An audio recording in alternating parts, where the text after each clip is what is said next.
Hey everybody, I'm Katie, and welcome to Head of the Class. I'm joined today by Mrs. Kathy Donegia, who has been teaching Latin to Freedom Project Academy students since 2014. Mrs. Donegia, your educational background is in music and education. Mm-hmm. Tell us about your passion to teach and how this evolved into you becoming a Latin teacher specifically. Yeah, well, it evolved into becoming a Latin teacher because I actually went to music school and then I ended up having lots of kids, 5 kids, and I ended up homeschooling all my kids. And so in the course of homeschooling, I knew I wanted my students to have Latin. But what I found was that as a homeschool mom, it was difficult for me to keep that in the forefront of our homeschool. It tended to go to the back burner. So I realized that if I taught Latin to some other students, brought some other students into my home, it would get done. And so I ended up loving Latin. Latin is such a logical language. It's like a puzzle as we work through those sentences. And so I've just enjoyed it, and I ended up just continuing teaching Latin to that group of local students and then online. And Latin is a language that we see every day without even realizing it, but it's mostly gone away as a subject being taught in most schools. So tell us about how you approach the subject and show its importance to the students in your classroom.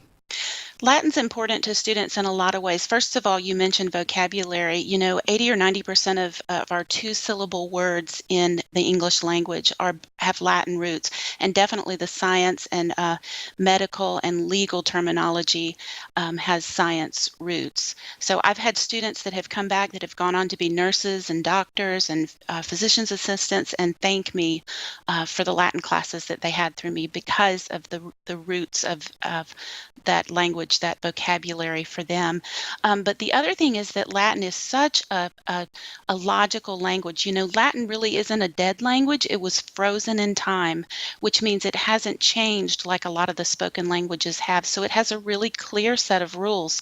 So when you think about analyzing language or analyzing anything really, and that logical thinking, Latin is going to do that for students on the language side of the brain. So you think about algebra and how logical algebra is for math. Latin does that for language. Okay. And between teaching Latin at FPA and other teaching responsibilities, you may not have a lot of downtime, but if you get some free time, what do you like to do?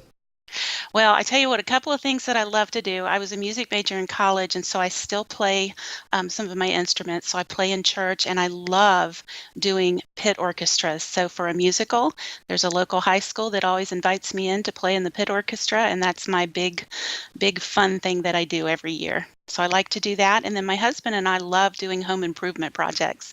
So right now we're planning a basement remodel, so that's taking up a lot of my time. And I'm sure that'll be a lot of fun. Maybe a little stress, but a lot of fun too. And you've been teaching Latin for more than 15 years now, and you've homeschooled, as you said, for more than 2 decades. What made you decide to become a part of FPA? I love the platform that FPA uses.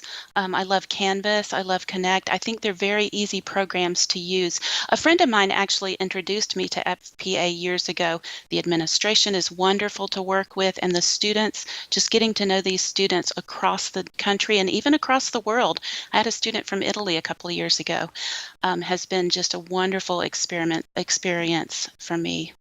Now, before we wrap up, I want to do what I call the Quickfire question round. So answer the following questions as quickly as possible. Okay. What are 5 words to describe you? 5 words to describe me. People say I'm friendly.